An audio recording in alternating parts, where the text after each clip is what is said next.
سلام البنات، مرحبا بكم معنا في فيديو جديد. هاد لا فيديو خصيصا لاي بنت ولا اي وحده اعصابها نار بالزربه، كتشعل فيها العافيه وكتبدا تفيض بحال الحليب وما راضياش على راسها. هاد لا فيديو اللي كنتي كملي حتى الاخر.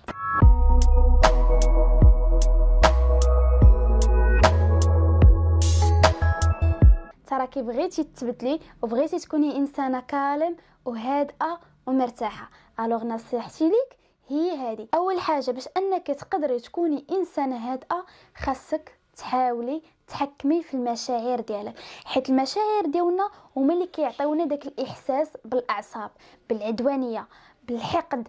باش نجاوب بواحد العدوانيه ونجاوب بواحد الانفعال واعصابي كيتشدوا، عظومتي كيتشدوا، المفاصل ديالي كيتشدوا، هادشي كامل راجع المشاعر ديالنا، وهما اللي كيخليوك تصرفي واحد التصرفات اللي ما كتكونيش راضيه عليهم، حتى كترجعي ندمانه في الاخير، كتقولي ويلي كون ما درتش هكا، ويلي مالي انا في هذه الحاله، ويلي ويلي ويلي الى اخره. الوغ اول فكره غادي تاخذها من الفيديو هي نتحكم في المشاعر ديالي.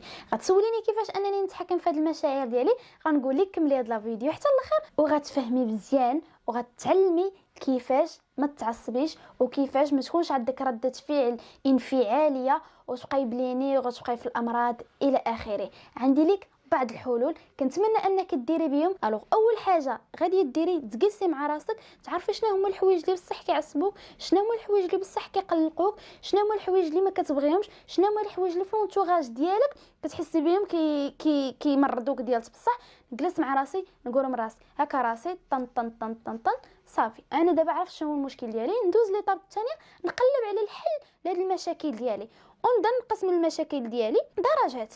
يعني هذا المشكل اللي عندي نسول راسي واش هذا المشكل يستاهل بعدا انني انا نتعصب على قبله. الو الملي كتمشي من الناس عندك بصح مشاكل وعندك بصح تراكمات وعندك بصح بزاف د الحوايج في حياتك لانهم كيخلوك انك تعصبي، فاول حاجه تجلسي تحطيهم مع راسك اشنو كيعصبني، علاش انا غادي نتعصب، واش هادشي اللي كيعصبني يستاهل مني هاد العصبيه كامله ولا يستاهل مني هاد رده الفعل كامله. حيت راه كاينين بعض المشاكل تقدر ماشي بالضروره ديري عليهم سكوندار، بالضروره تبقاي تغوتي، بالضروره تبقاي تضربي في الماعن، بالضروره تبقاي تخبطي في البيبان، ماشي كاع المشاكل، لا داك الباب مسكين ما دار لك والو، داك الماعن مساكن ما داروا لك والو، وماشي هما الحل في الاصل. الحل هو تعرفي شنو هو المشكل ونمشي ندور نقلب على الحل ديالو باش انا نبقى مرتاحه وما نبقاش معصبه. ولا كان المشكل بسببه شخص قريب مني، يعني الزوج ديالك، الصديق ديالك، الاخ ديالك، الاخت ديالك، الام ديالك، اي واحد اكس اللي عندك معاه مشكل، شنو غادي نقول ليه؟ حاطه النقاط على الحروف، فلان هادشي ما كيعجبنيش، فلان خاصنا نلقاو حل لهذا المشكل، هذا المشكل راه كيعصبني، خاصنا نلقاو ليه حل باش ما نبقاوش في نفس النقطه، ندوزو النقاط اخرين في الحياه، حيت الحياه راه ما فيهاش غير الاعصاب وما فيهاش غير المشاكل، كاينين حوايج ما اهم. نهضر وانا مبرده مانيش نغوت، مره على مره غدربي راسك بانك تكوني بارده وكتصرفي كدوي على حقك، ولكن بلا ما تادي راسك وبلا ما تادي الاخر وبلا ما تخرجي شي كلام اللي في الاخير غادي تندمي عليه. كيف قلنا تهضري مع داك الشخص واللي كان داك الشخص غير مستعد انه يتناقش معاك ولا ما كايناش الامكانيه باش انه يتناقش معاك ويحل معاك داك المشكل، اهم شيء هو انك انت داك المشكل ما تكتميش عندك، ما يوليش عندك متراكم، تتخرجي بواحد الطريقه غير مباشره، الطريقه اللي غادي تندمي عليها في الاخير. هذاك المشكل عندي نمشي نكتبه، ماشي نعاودو لواحد الشخص اللي قريب مني، ماشي اي واحد نمشي نبقى نعاود ليه على حياتي، لا واحد الشخص اللي قريب، واحد الشخص اللي كيبان لي انه غيسمعني وغادي يفيدني، نمشي ندوي معاه، نخوي عليه قلبي كيف كنقولوا، كنخويو وكنخرجوا داك الكلام اللي كيكونوا هازين في قلبنا وكنرتاحوا. وفاش كنرتاحوا ما كيبقاوش عندنا تراكمات، على عكس اننا اللي بقينا مخبيين المشكل عندنا، النهار اللي يقول لك ولدك غير ولا اي واحد غير حركي داك ستيلو من بلاصه ولا حركي ديك الورقه بلاصه تقدري ديري سكوندار، ولكن انت راه ما دايره سكوندار على قبل التصرف اللي دار معك داك الطفل ولا دار معك داك الشخص، انما دايره داك السكوندار على قبل داك التراكمات اللي جامعه عندك، حيت قلبك عامر. الوغ ما تخليش قلبك يعمر، اي مشكل غاديه طيحي فيه كيف ما كان نوعه، جلس اطابل مع داك الشخص تنفكو، ما كانش بوسيبيليتي نجلس اطابل نفكو مع راسي، نخوي نخرجوا نقولوا الحيط نقولوا للشرجره،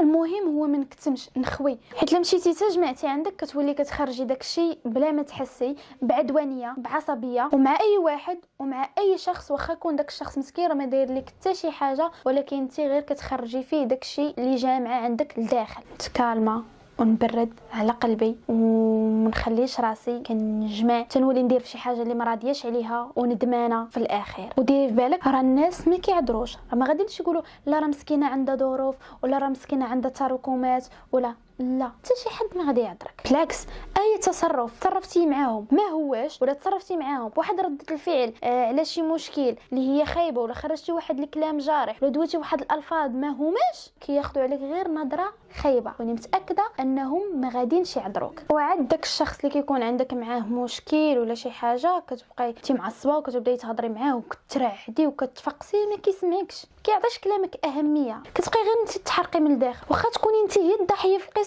كيولي كلشي مقلوب عليك وكتولي انت هي اللي مزياناش وانت هي اللي فاعله وانت هي اللي تاركه وانت واخا راك انت راكي ما دايره والو، ولكن ديك الرياكسيون اللي درتي على قبل داك المشكل هي اللي حطاتك في هذه النقطه اللي خايبه. الوغ ما تسمحيش راسك انك تحطي راسك في نقطه اللي خايبه، خليك دائما في نقطه القوه ونقطه اللي تكون في صالحك وتكوني فيها حكيمه وما تندميش عليها. باش كتولي انت هي الضحيه وسط القصه وما واخداش حقك، ثاني هنا كتولي عليك واحد الضغط، كتولي مريضه، ثاني كتجمع لك واحد الطاقه اللي سلبيه اللي خايبه وكتلومي في راسك علاش حيت ما خديتيش حقك. ولكن واش كتسولي راسك علاش ما خديتيش حقي؟ انا نقول لك علاش ما خديتيش حقك واخا انت الضحيه في القصه، حيت فاش كتكوني معصبه كتصرفي بلا ما تفكري، كتنطقي بكلام بلا ما تفكري، وكديري شي حوايج بلا ما تفكري وما كتفكريش واش هذوك الحوايج في صالحك او غير في صالحك، من غير انك كتبغي تخرجي دوك الانفعالات ديالك. فهنا كتكون النتيجه هو انك انت اللي ما مزياناش وفي الاخير كتصدقي ندمانه وكتصدقي ضيعه في حقك. بسبباش؟ بسبب العصبيه. اذا هنا اجي نلقاو حل لهاد العصبيه فاش نكونوا في شي مشكل ما نتصرفوش بعصبيه وناخذوا حقنا وعلى حق واستحقاق. لهذا تبع النصائح اللي غادي نعطيك، كنتمنى انك ديري بهم اي موقف طحتي فيه. تقدري في الموقف الاول ما درتيش بهم ولكن فهمتيني، الموقف الثاني فاش طيحي فيه تقوليهم لراسك، الموقف الثالث غادي ديري بهم بلا ما تحسي حيت عودتي راسك انك تصرفي على هذا الاساس. الوغ ديري بهم وسمعيهم مزيان. اول حاجه غتقولي لراسك وتفهمي راسك راه الا تصرف بشي تصرف ما هواش راني غادي نخسر الاحترام ديالي في وسط البيئه اللي انا فيها. انا ناخذ حقي ولكن ما نكونش منهاره، اولا على قبل صحتي، ثانيا على قبل الصوره ديالي، ثالثا على قبل المكانه ديالي، رابعا واخيرا على قبلي انا باش نبقى محافظه على سلام داخلي عندي هنا لداخل، نبقى محافظه على صحتي ونبقى حافظه على المورال ديالي. حتى شي حاجه في الدنيا ما تستاهل انك تعصبي على قبلها، حتى شي حاجه بالمره، واي مشكل عنده حل، غير اللي خديتي وبشويه بلا ما تضري راسك راه غتلقاي الحل ديالك وغتاخدي الحق ديالك. ثاني الحل فاش طيحي في واحد الموقف اللي ما هواش واللي غادي يعصبك، قولي مع راسك انا ما غنخرجش داك الوجع الثاني. كاملين عندنا داك الوجع الثاني وحبذا ان واحد ما يخرجها. تقولي راسك انا ما غنخرجش داك الوجه الثاني، درب راسي انني ما نبقاش نجاوب بالعدوانيه وما نبقاش نجاوب بالتنطار وما نبقاش نجاوب بواحد رده الفعل اللي قويه. وديك رده الفعل عرفتي كيفاش كتجي بحال الحليب كيكون فايض، هذاك الحليب ما تخليش يفيض، الحليب خليه حد هنا ودوينتي تخليش الاعصاب ديالك والانفعالات ديالك اللي يدوي في بلاصتك. وتا الا ما قدرتيش انك تحكمي في راسك نبدل بساعه بخرى، نمشي تتبرد القضيه عندي وعاد نرجع ونقاد الامور ديالي باش ما ندمش. حيت انا نفضلك تندمي حيت سكتي ولا تندمي حيت نطقتي. راه الندم ديال النطق اشد من الندم ديال الصمت. شي الا كنتي ساكته تقدري تبردي وتقادي الافكار ديالك وتمشي دوي وتوضحي الامور. وفاش نبغي نهضر نتحكم في لساني، اللسان راه ما فيه عظم وكيخرج غير القرطاس، الوغ نتحكم فيه مزيان ونفكر قبل ما نهضر، قبل ما نجرح الاخر. نسكت تنعرف اشنو غادي نقول. النقطه الثالثه والاخيره دخليها لراسك فين ما تحسي براسك معصبه ولا غادي تبداي تعصبي تقوليها لراسك حتى شي حاجه في الدنيا ما كتستاهل انك تعصبي على قبلها وتضيعي صحتك على قبلها. حتى شي حاجه، صحتك النفسيه وصحتك الجسديه هي الاولى. قلبي ديما على راحتك، قلبي دائما على انك تاخدي الامور بطريقه اللي ما غاديش تاذيك. واي واحد في الدنيا كتحسي به انه منغص عليك حياتك ولا كيأذيك، احسن حاجه هو انك تجاهليه ماكسيموم باش تكوني انت مرتاحه.